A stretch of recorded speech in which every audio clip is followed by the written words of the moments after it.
Les interviews du doc, c'est maintenant sur Vinyl Time. Extrait des Sweet Needles, et si ça vous colle pas, hein, c'est quand même fantastique. C'est extrait donc de l'album Tormenta, Better Late Than Never. On va poser la question tout de suite au groupe. Alors les amis, est-ce que effectivement mieux vaut tard que jamais? Toujours. Il faut toujours mieux tard que jamais, du moment que c'est fait.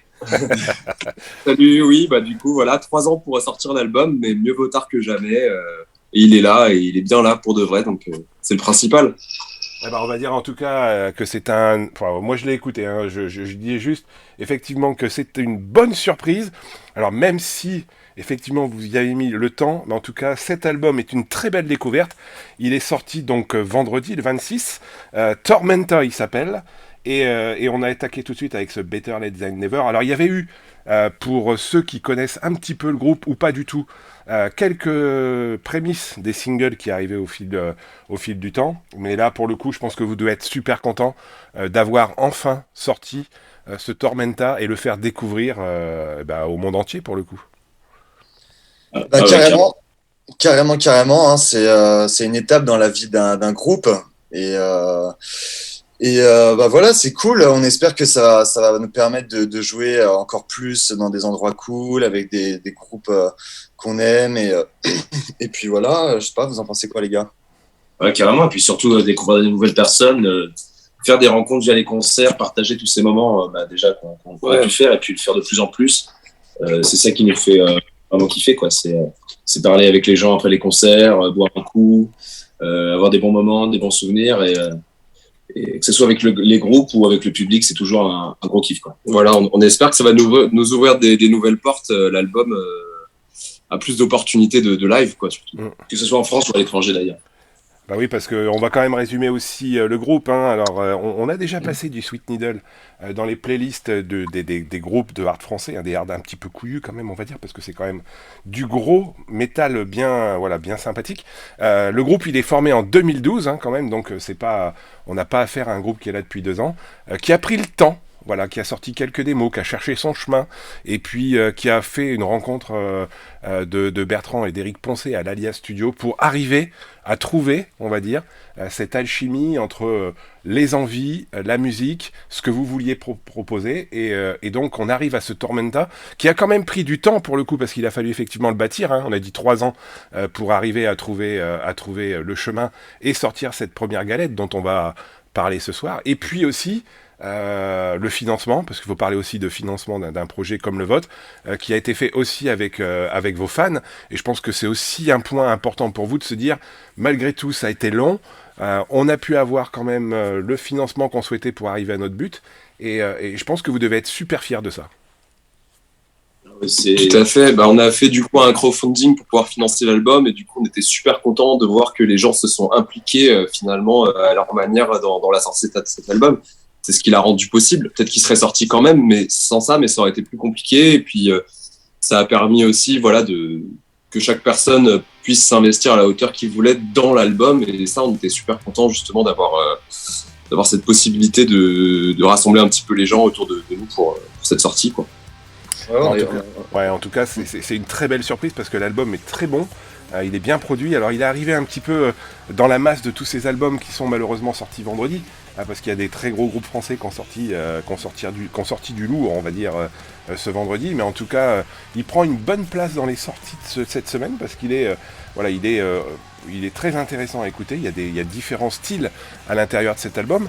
Et je trouve effectivement que l'approche que vous avez eue de mettre plusieurs sonorités à l'intérieur donne une vraie connotation particulière à ce disque. Et en tout cas, moi, je recommande à tout le monde d'aller le découvrir. Alors, avant de sortir effectivement Tormenta, vous avez quand même donné un petit peu de matière, on va dire, en allant, puisque vous avez quand même sorti quelques clips pour montrer un petit peu où on était, notamment le Shake It Groove It, qui est un super morceau. Alors l'idée aussi, c'était de montrer un petit peu où vous alliez, de tenter la bass fan pour le coup. Exactement, ouais. C'est surtout aussi c'est ces 3 ans de réflexion qui nous ont amenés à travailler un peu tous les styles que nous on aimait, et de mettre pour que toutes les personnes qui nous écoutent puissent avoir un morceau qui lui soit fétiche parmi l'album, et qui puisse toucher le plus de monde aussi. Et puis, c'est vrai que c'est assez éclectique au final au niveau des styles. Même le Shake It Groove It moi je trouve que c'est un morceau qui est assez fédérateur, qui donne envie de danser et qui reprend des petites bases de rock'n'roll de l'époque. Et d'ailleurs, ce clip est réalisé par Simon. C'est du clip réalisé maison et c'est un très bon clip. D'ailleurs, comme les autres clips, comme tu as pu le dire avant, on les a fait avec des équipes formidables aussi, dont Julien Metter et notre qui s'appelle Media Offline. Et c'est toujours un travail avec eux. Et là, pour le coup, pour Shake It, on s'est fait un petit kiff et puis on l'a fait maison. On a voulu retranscrire un peu notre énergie à travers une image dont Simon est le grand réalisateur. D'accord, en tout cas on écoutera à la fin de l'interview ce Shake It Groove It parce qu'il est vraiment, c'est un des morceaux que j'adore. Il y a deux morceaux que j'ai trouvé particulièrement intéressants dans votre album. Il y a le Shake It et puis le Better Late Than Never qui est un très bon titre. Et j'aime aussi pas mal le Another Land qui est vraiment aussi très sympa à écouter. Moi j'invite tout le monde à aller découvrir l'album au plus vite.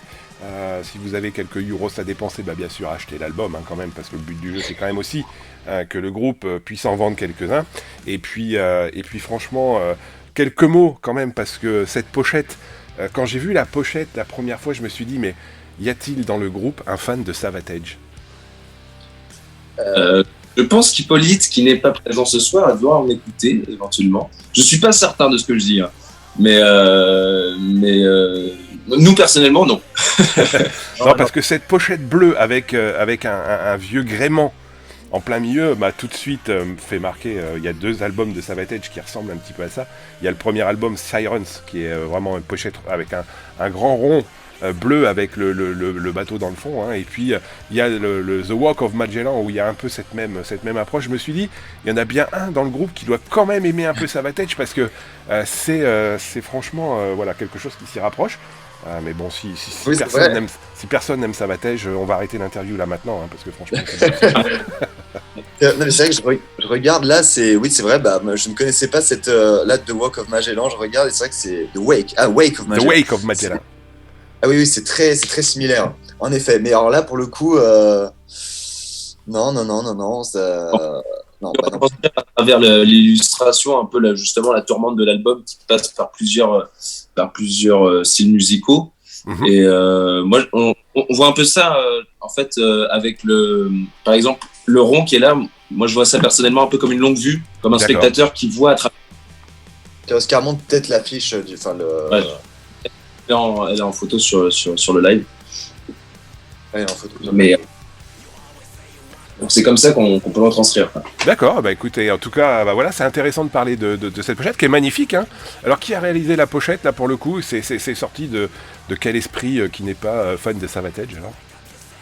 En fait, on a je pense que c'est Hippolyte, notre batteur, qui a eu cette idée en fait de tempête, pour être un peu dans la dualité entre les éléments, le soleil, la nuit, la tempête et tout ça. Donc on était parti sur cette idée d'avoir un bateau tourmenté, puis peut-être un côté un peu plus ensoleillé sur la pochette. Au final, on n'a pas trop le côté ensoleillé sur la pochette finale. Mais l'idée, c'était vraiment de retranscrire, d'imager finalement la tourmente qu'il peut y avoir dans la plupart des morceaux et des thèmes abordés, retranscrits sur une pochette. Puis on est plusieurs à beaucoup aimer le bateau en plus, donc dans le groupe. Voilà. Oui, mais t'as pas dit qui a réalisé la pochette ? Quelle culture, un graphiste qui nous a réalisé un graphiste indien qui nous avait contacté sur Instagram, je crois. Il nous a proposé ses services et on a été hyper enjoué par ce qu'il proposait déjà, etc. Donc le mec travaillait très bien, très vite, hyper pro, etc. Et du coup il nous a pondu après plusieurs essais cette pochette. On était tous hyper contents, donc salutations à lui. En tout cas, c'est très réussi, et à travers ce que vous nous dites, au moins ça donne une connotation encore plus importante à la musique du groupe. La pochette est superbe, et on comprend maintenant un peu mieux cette tourmente, en fait, effectivement, des vieux gréements, des vieux bateaux dans la tempête, parce que pour le coup, on peut dire qu'en ce moment, on est peut-être aussi dans un bateau dans une certaine tempête. avec d'autres conséquences, mais on verra bien avec le temps. En tout cas, les amis, super. C'est vraiment une belle surprise parce que, comme je vous le disais, il y a juste au début de l'interview, il y a d'autres personnes dans le chat qui le disent aussi. Beaucoup vous ont vu en première partie de Pop et Vol. On avait été surpris de la qualité. Et puis on vous retrouve un temps plus tard avec ce disque. Comment vous avez composé les morceaux alors pour le coup, parce que entre le fait de créer le groupe en 2012, de trouver votre chemin avec différentes démos, et puis maintenant de nous proposer quelque chose qui est quand même très hard rock, avec différentes sonorités, comment vous avez bâti cet album alors pour le coup? Bonne question. Mais non, mais en fait, il y a des morceaux, ça dépend. Il y a des morceaux, elles vont être réalisés ici dans la chambre avec carte son, guitare, des squelettes. D'autres, ça va être en répète où il va y avoir une émulsion comme ça, où on vient avec un riff comme à l'ancienne, etc. Des fois, les morceaux sont déjà presque tout prêts. Après, on rajoute des choses. Et je sais pas, enfin, ça se fait beaucoup en répète surtout. Et ouais, nous, en fait, on est vraiment à l'ancienne. On répète toutes les semaines.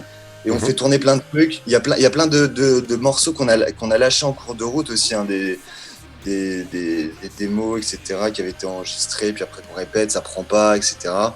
Et voilà, c'est un peu plus travail à l'ancienne, et voilà quoi. Donc on garde ce qui nous plaît, et on fait tourner surtout en répète. On fait tourner en répète, on veut que ça sonne bien pour le live, on veut garder cet aspect brut, organique. Voilà, je sais pas ce que vous avez à dire, les gars. Je suis complètement d'accord, ouais. Tout à fait. Et ben, en tout cas, c'est intéressant de savoir que vous bâtissez vos titres à l'ancienne. Moi, ça me plaît bien, pour le coup. Il n'y a pas que des machines aujourd'hui, donc c'est toujours intéressant d'entendre des groupes qui font de la répète et qui enregistrent et qui trouvent des choses bien, des choses moins bien. En tout cas, c'est très très intéressant. La suite, alors les amis, je crois que le 1er décembre, il était prévu une release party à Paris. Est-ce que c'est toujours d'actualité, pour le coup ? Exactement. Tout à fait. Ouais, carrément. Pourquoi ce serait annulé? Mais écoute, en ce moment, avec les annonces qui se font, moi, je serais très content que cette release party se fasse le 1er décembre. Maintenant, effectivement, avec les petites contraintes qu'on est encore en train de recevoir, ça aurait pu être un petit peu entre deux eaux, mais normalement, la release party, 1er décembre, on peut venir vous voir à Paris pour venir découvrir ces nouveaux titres. Comme tu le disais, venir trinquer avec le groupe à la fin. Je pense que vous êtes super content aussi de cette release party là qui arrive. C'est mercredi, je crois, donc le 1er. Donc je pense que vous êtes super content d'attaquer cette release party alors. Elle est très attendue, surtout parce que ça fait très longtemps qu'on n'a pas joué sur Paris. Et en plus de ça, c'est la sortie de l'album. Donc effectivement, on a très hâte de jouer sur scène et de retrouver le public parisien. Et surtout de partager la scène avec les groupes avec lesquels on joue mercredi, parce qu'on les aime beaucoup. Il y a Blatt et Imparfait. Donc Blatt, c'est pareil, Imparfait, on a déjà partagé la scène avec eux. Donc c'est des copains et on a envie de faire ça avec eux et de faire ça bien. Carrément. Franchement, ça fait plaisir. Il y a aussi d'autres dates à Rouen, le 8 janvier, aux 3 pièces. Et le 22 janvier, on sera au Sullivan Backstage à Pigalle. Et puis après, il y aura des autres dates jusqu'à septembre 2022, autant à Annecy, en Allemagne, on retourne. Il y a un peu des trucs à droite à gauche qui sont déjà prévus, mais qu'on n'a pas encore annoncé. Mais voilà, en tout cas, la semaine prochaine, on a vraiment hyper hâte de fouler la scène du Supersonic. Vraiment, c'est hyper cool. Voilà, en tout cas, je pense que si tout se passe bien, je serai le 1er décembre à venir regarder ce que ça vaut. Comme ça, j'irais dire, c'est pas mal. On a échangé le week-end dernier, c'était quand même bien ce que vous avez dit. Et effectivement, ce serait intéressant de voir ce que ça vaut. En plus, en live, ça fait du bien. Si vous le voulez, on va juste redonner la liste des titres qui sont sur l'album Tormenta qui est sorti. Donc il y a le Tormenta, bien sûr, Not the Only One, Shake It Groove It qui est un super titre, Ego Trip, Bebop, je vais bien le prononcer celui-là, It Dash, 13, Better Than Never, Black Eyes, From Issanguin to Paris et Another Land. Voilà, alors là-dedans, de tout ça, ça fait donc le nouvel album de Sweet Needle qui sont avec nous en direct. Et comme vous le disiez, donc il y a effectivement cette partie disque qui est sortie. Est-ce que on pourrait éventuellement avoir l'idée dans les quelques semaines après la sortie en support numérique et CD, d'avoir un vinyle, parce que je trouve que le packaging total mériterait un beau vinyle. C'est quelque chose qu'on discute régulièrement. C'est pas impossible. Après, en ce moment, tu dois être au courant que Ouais, c'est compliqué. les vinyles sont un peu débordés, les prix augmentent et du coup, c'est un calcul à faire. Nous, on a très très envie de faire un vinyle, donc je pense que ça finira par venir, mais il faudra être un petit peu patient, je pense. Ouais, faudra être patient, carrément. Bah, là, on était à ça de le faire, hein, vraiment, mais bon, ça s'est pas fait. C'est pas grave, mais voilà, peut-être bientôt. Bon, pour l'instant, on n'en sait rien. Mais c'est vrai que ça mériterait. La pièce serait très belle. Franchement, comme tu disais, le graphisme, il est vraiment beau et ça ferait un bel objet. On serait content de l'avoir quand même. Ah bah clairement, hein, moi en tout cas, moi je dis j'achète, voilà, quand ça sera là, il n'y a pas de sujet. Tiens, petite remarque dans le chat, dans le live, il y a une personne qui s'appelle Arag Melodica, que je connais un tout petit peu, qui dit que le groupe possède quelque chose de Metal Church de la période Human Man, je suis pas sûr que ce soit le bon album, mais en tout cas de Human dans la période Mike Howe, qui était le chanteur qui nous a quitté il y a pas très longtemps de Metal Church. Est-ce qu'il y a du Metal Church alors dans Sweet Needle, les amis? Waouh. Là, je sais pas du tout. Bah pareil, je crois que Hippolyte, notre batteur, qui est malheureusement pas là ce soir, aime bien. Mais après, moi, c'est vrai que je connais très très peu. D'accord. Mais on ira écouter avec grand plaisir pour voir ce que ça. Ah bah Comment ça franchement, il y a des petites sonorités qui se rapprochent effectivement de Metal Church de cette époque-là. Bon, pour vous donner Metal Church à plusieurs périodes, mais la période avec Mike Howe, elle est un peu dans le style de ce que vous proposez, donc effectivement, bien vu, ça peut être effectivement un bon exercice d'aller écouter pour effectivement en tirer peut-être quelque chose demain, je ne sais pas, mais en tout cas, ouais, c'est why not, tiens, why not. Les amis, moi je suis très content d'échanger sur cet album. Alors est-ce qu'on peut dire aussi que le fait d'avoir croisé quelques grands noms en première partie, comme Glenn Hughes, comme Poppy Wall, comme Hardcore Superstar, vous a aussi aidé à progresser dans l'écriture et dans la manière de travailler vos titres et de voir la scène autrement avec tous ces grands artistes que vous avez déjà croisés depuis le début de la formation?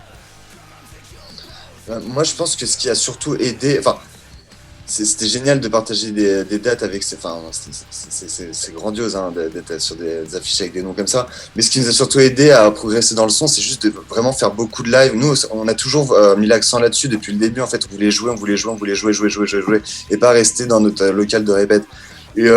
Et du coup, on a réussi quand même un peu à converger vers un son, vers une dynamique, vers comment se positionner par rapport à la scène, etc. Et du coup, ça en découlait, que l'album, on voulait qu'il y ait ce son organique, un peu, qu'il y ait ce côté brut, un peu. Du coup, voilà. Après, qu'est-ce que vous en pensez, les gars? Moi, Bon, je pense que croiser ce genre de groupe en live et avoir l'opportunité de jouer avec eux, ça va plus nous apporter de la motivation en fait et se dire on en est là, on veut continuer à jouer avec des gros groupes comme ça qu'on écoute et du coup qu'on est super content de croiser. Et ça nous motive, je pense, à persévérer encore et à bosser quoi. ouais, si on prend l'exemple d'Hardcore Superstar, là, dernièrement, on était en Suisse et du coup, on partageait une date avec eux. Moi, je suis un grand fan d'Hardcore Superstar. Hein. Et c'est vrai que ça motive parce que les gars, ça fait 30, ils disaient sur scène 35 ans, je sais plus qui font ça, ils sont toujours au top, c'est incroyablement propre, ils maîtrisent carrément tout ce qu'ils font. C'est des exemples que moi j'admire depuis que je suis ado et qu'on essaye de suivre, bien sûr. Même dans la composition, Hardcore Superstar, ils ont des compos je trouve qu'ils sont parfaites, mélodiques, c'est tubesque, etc. Du coup, Ouais, en tout cas, j'espère qu'on aura l'occasion de vous revoir et de revoir effectivement, comme vous l'annonciez, sur plein de dates, le groupe, et pas seulement en première partie, carrément un set complet, pour pouvoir profiter de cette musique qui est éclectique, punchy, crazy, wild, enfin on peut mettre tout ce qu'on veut, c'est un bon hard rock qu'on aime bien. Messieurs, je vais vous remercier. On va écouter dans un instant le Check It Groove It. Mais juste avant de nous quitter, avez-vous... non, deux choses, tiens, avant de nous quitter. Où est-ce qu'on peut trouver le disque à part, je pense sur la page Bandcamp avec toute la partie merchandising que vous avez, mais est-ce qu'on peut effectivement aussi passer par votre page Facebook, ou quels sont je crois qu'il y a un site Big Cartel aussi, quels sont les liens pour trouver le disque, et que les auditeurs qui vont découvrir après le Better Late Than Never, le Shake It Groove It, puissent acquérir votre CD? Alors, on va avoir déjà les plateformes que tu as citées, donc Bandcamp, via Facebook, via Instagram aussi. Et on a tout cartel, et aussi support aussi, si on veut écouter avant d'acheter, on peut aussi passer via toutes les plateformes de musique de streaming, donc Spotify, Apple Music, Deezer, etc. Et également YouTube qui référence notre album. Ok, écoutez, voilà, foncez, allez sur la page Sweet Needle sur Facebook, il y a tous les liens. Si vous allez sur le Big Cartel et sur le Bandcamp, il y a plein d'objets à côté, donc c'est toujours intéressant de pouvoir aussi acheter un petit t-shirt, un petit sachet, un petit machin, un petit bidule. Il y a toujours plein de trucs à acheter, moi j'adore ça. Messieurs, je vais vous remercier d'avoir pris un temps pour le doc, pour Last Ride sur Vinyl Time ce soir, et être venu nous parler presque en exclusivité, puisque l'album il est quand même sorti vendredi, on est dimanche, donc moi je suis très content d'avoir échangé avec vous sur ce Tormenta qui a été une très très très très bonne surprise. Juste avant de nous quitter, les amis, avez-vous un message pour les auditeurs? Et on écoute Shake It Groove It juste après. Tout d'abord, merci à toi. Enfin, je commence et après je laisserai la parole à mes camarades quand ça c'est fait. Merci à toi, Olivier, de nous avoir accueillis, c'est hyper cool. Et puis un message, voilà, suivez-nous, écoutez l'album, parlez-en autour de vous, et surtout venez nous supporter en live, quoi. C'est le plus important. Venez nous voir, ce qu'on donne en live. C'est là qu'on préfère être, et voilà, quoi. Bye bye à tous et salut Olivier. Merci à toi. Un gros merci pour l'invitation, et puis voilà, tous les gens qui vont écouter ce soir, on sera ravis de vous croiser après un concert. Puis voilà, n'hésitez pas à l'écouter, nous dire ce que vous en pensez. On aime toujours avoir des petits retours, donc n'hésitez pas. Prendre des petites vidéos avec l'album en fond, nous les envoyer sur les réseaux, ça nous fait toujours plaisir, ça nous met du baume au cœur, ça nous ravit. En tout cas, moi je vais faire ça parce que pour le coup, l'album est excellent. Une nouvelle fois, une très très bonne surprise. Et Dieu sait que cette année, il y a d'énormes bonnes surprises, de bons groupes français qui sont revenus sur le devant de la scène, des nouveaux groupes français qui ramènent de la fraîcheur. Et en tout cas, moi je suis très content que cette année, malgré tout ce qu'on a vécu, nous ramène des bonnes surprises. Et Sweet Needle Tormenta en est une excellente. En tout cas, merci. Et bravo les amis. On se donne rendez-vous, si tout va bien, mercredi, donc au Supersonic. Pour écouter un petit peu tout ça. Et puis on va écouter le Shake It Groove It tout de suite. Histoire de dégager un petit peu, comme disait notre ami Francis Zégut, les cages à miel, histoire de les remplir de bons musique et de bon hard rock. Tout de suite, Shake It Groove It, Sweet Needle, c'est extrait du Tormenta. Merci Olivier.